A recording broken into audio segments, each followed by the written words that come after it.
former US Army soldier John McIntyre was a foreign mercenary in Ukraine. Donetsk, me and all the boys. Say so, y'all.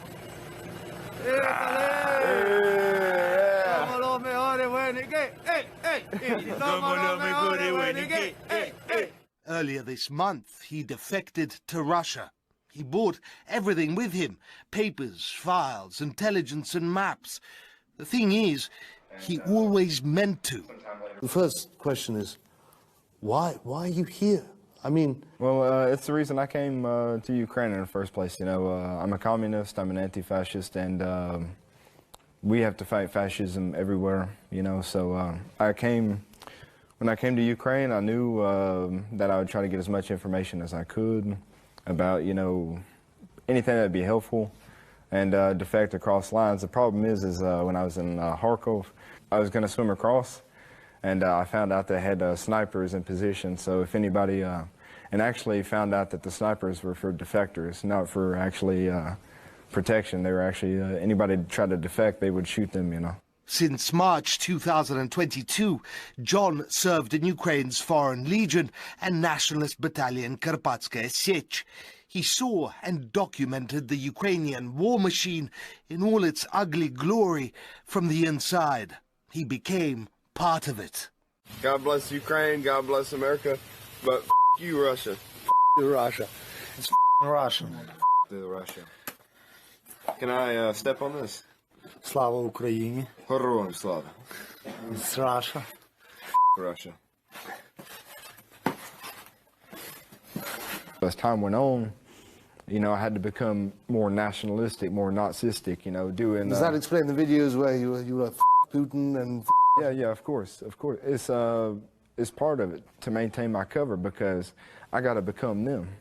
You know what I mean? If I'm going to be with them, I got to become them, you know, and doing the, you know, Hitler salute, stepping on Russian flags, everything. Oh, yeah! Karpatska siege, baby. Slava Ukraina. Heroin slava. Slava, slava, slava. Yeah. When I first came, I kind of expected they wouldn't be that big of a problem. Like, I kind of, you know, assumed that it was just like a... I didn't think there was actually that many, but when I came, I was really surprised. It was everybody have, you know, tattoos and Nazi symbolism. Sometime later on my Facebook page, I had pictures of Che Guevara and the Soviet Union, and I got questioned for having communist views, and I had to think quick on my feet, you know, and I just told him, I said, hey, I'm an anti-fascist. I'm here to fight Russian imperialism and the Nazis and this and that. And they said, no, the Russians aren't the Nazis, we're the Nazis. And who said this? Who said this? It was just some guys from Croatia or Czech. I can't remember what they were. But these are foreigners as well? Foreigners, yeah, foreigners. The proliferation and dominance of Nazi ideology, from swastikas to SS emblems, is well documented and studiously ignored by Western states and media. And we're supporting these guys, and these are supposed to be our ally, and we want to put them in NATO with us, and they can't even follow Geneva Convention, and they're supposed to be our friends. You know, like, this would never fly in America. The United States would never stand for this. Our whole country is literally burning in front of our eyes, and we're spending $500 million for these Nazis, billions of dollars for a Nazi government. You know, so that's infuriates me, and it's time for the American people to stand up and take control of our country. Over the year, John spent most of his time in squads with foreign mercenaries. He watched and documented names, places, crimes, and much more. The Russian position is 3 kilometers here. Maybe in the night, one group come back in the position, they kill these pigs directly. Tell me this, what about war crimes? Where to start, you know? My second day in Ukraine, we were in Lvov, and we were in like a school, but we were in like the basement, and what they did is they have a group of people, Roma, but they called them Gypsy, you know. And what they did is they take the refugees and put them above us and the soldiers below. That way, if they bombed a school, they'd say, look, they bombed a school full of refugees. And this is a common practice in Donetsk, Kharkov. We occupy civilian houses, next to houses that people are still living in. That way, if they bomb and kill civilians, they bring in the news crew and they say, look, this house, they blew up and they killed these civilians, but what the camera doesn't show you is to the left and to the right is a house is filled with military, you know. Of course, I haven't seen this in person, thank God, but I know that a lot of captured Russian soldiers, they'll take and they'll cut the genitalia with the knives and everything, and cut their stomachs open and slit their throats, cut their heads off and stuff like this, you know. Really horrible, horrible stuff, you know. Was this the work of nationalist extremists or just... Yeah, just extremists and different organizations, Azov, you know, Carpathian Siege. People you knew? Yeah. Did any of them... yeah, they were foreigners, yeah. But did any of them take part in, you know, commit any of these crimes? Yeah, they, I told you earlier, they had shot 3 people in the back of the head. They were foreigners. One was from Portugal, one was from France, and one was from Argentina. They proud? Yeah, they were proud, yeah, of course. John put up every appearance of a good mercenary. Oh, yeah! Yeah!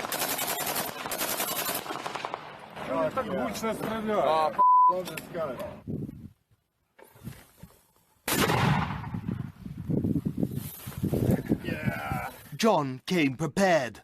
For years, he served in the U.S. military.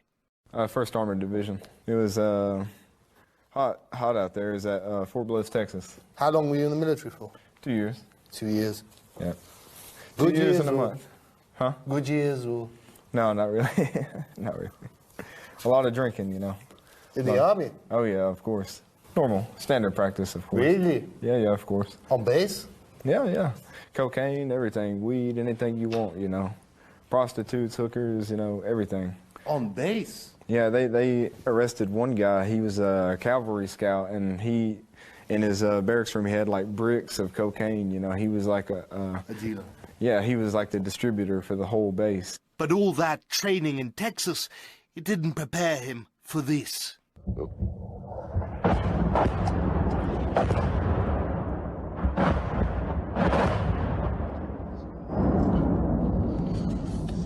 God, that was close. We're northwest of Severodonetsk. We are getting nailed, dude. We are getting nailed bad. We just had a massive casualty event. Just in the last 30 minutes, I've had like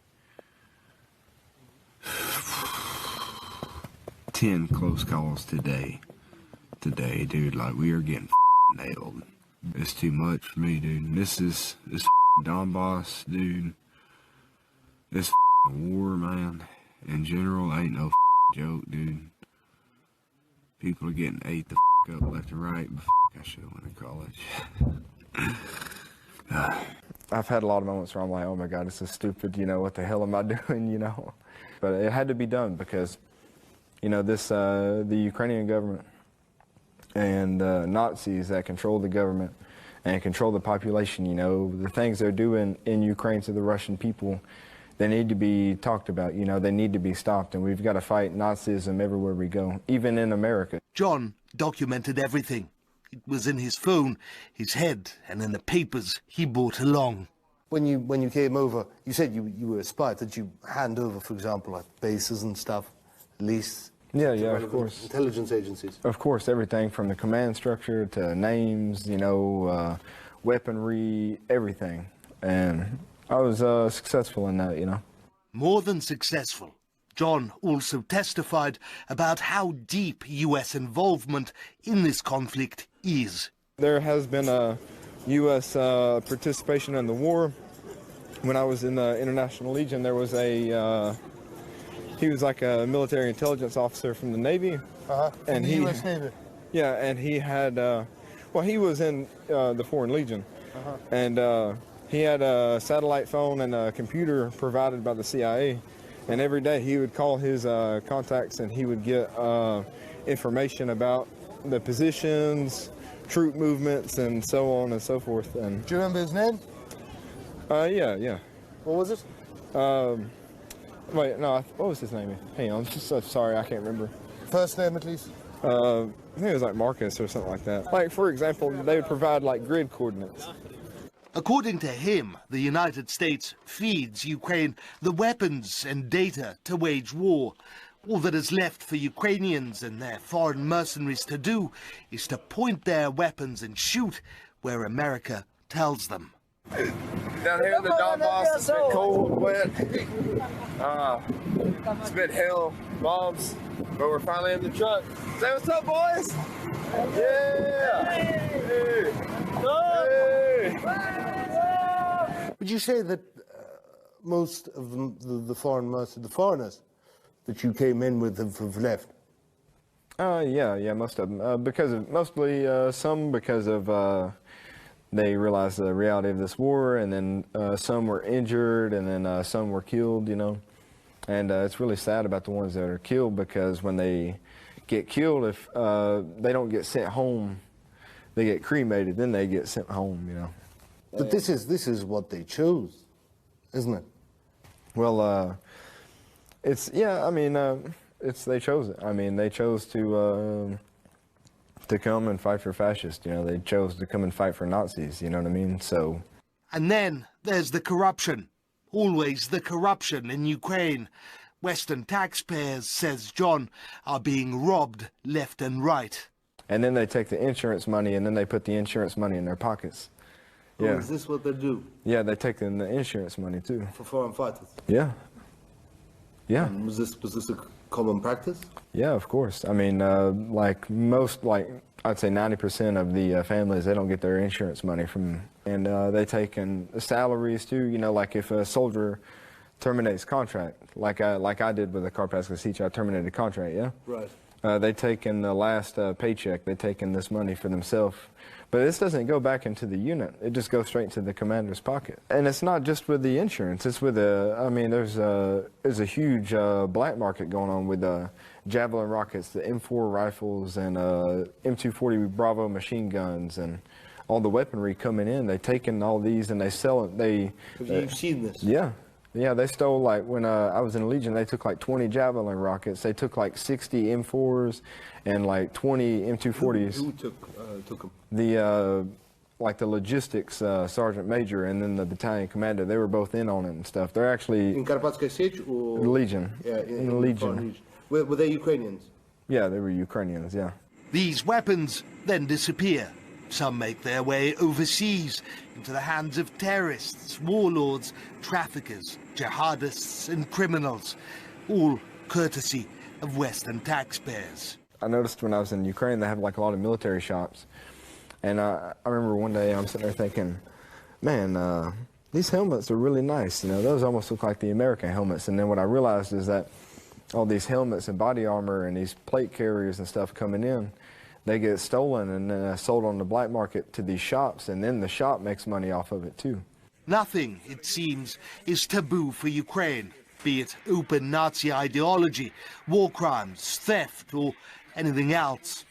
Nothing's holy. And now, folks, it's time to say goodnight.